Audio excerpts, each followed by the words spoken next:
Hi everybody, this is Ma Barker coming at you from the greater Seattle area. It's Friday,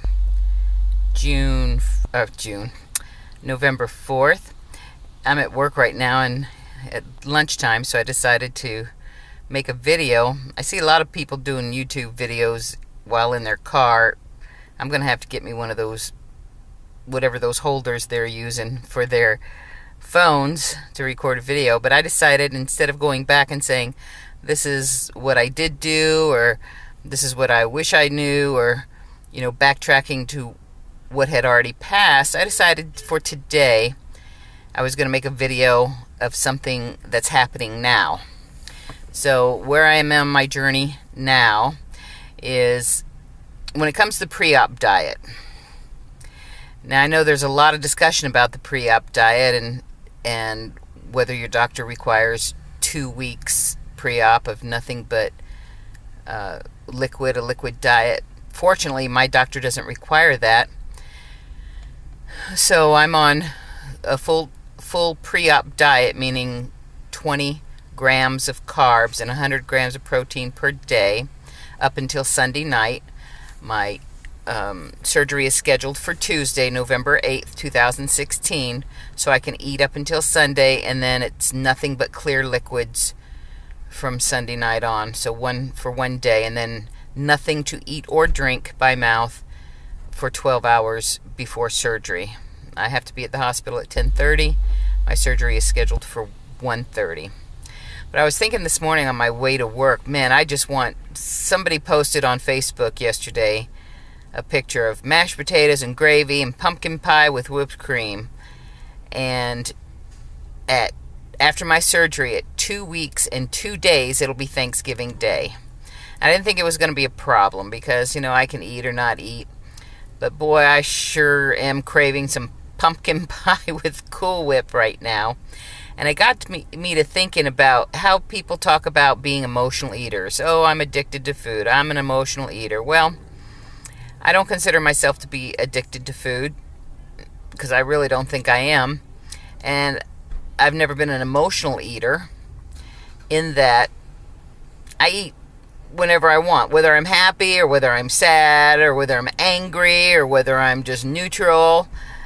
There's a lot of pleasure in eating. But I noticed this morning that with wanting some mashed potatoes and pumpkin pie and Cool Whip for Thanksgiving, all of a sudden I started having a real bad hankering for some hot cakes and sausage with some warm maple syrup. And the closer it's getting to my surgery date, the more interested I'm becoming in eating. So I had to think about it, and I had to think it through.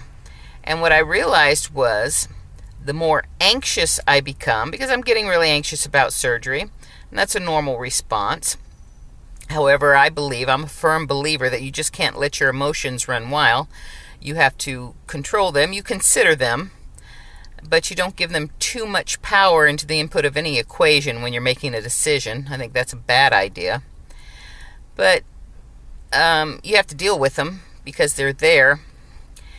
And what I noticed was I'm getting anxiety, getting closer and closer to my surgery date. And the more anxious I feel, and the more anxious I become, the more I want to eat. So I figured that anxiety pushes me to eat. Well, it pushes me because I don't control it. So I'm going to have to learn some new coping mechanisms. So if anybody's got any ideas about coping mechanisms, of course, we control what we think and we control what we feel. But first you have to identify what you're thinking and what you're feeling.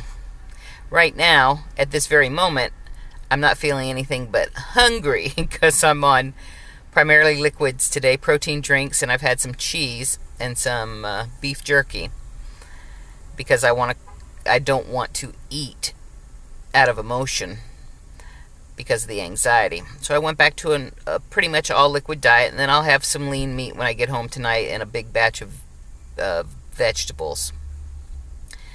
But I just wanted to update you. It's a beautiful day out here in Seattle. I mean, if you've got a motorcycle, it's a perfect day to ride.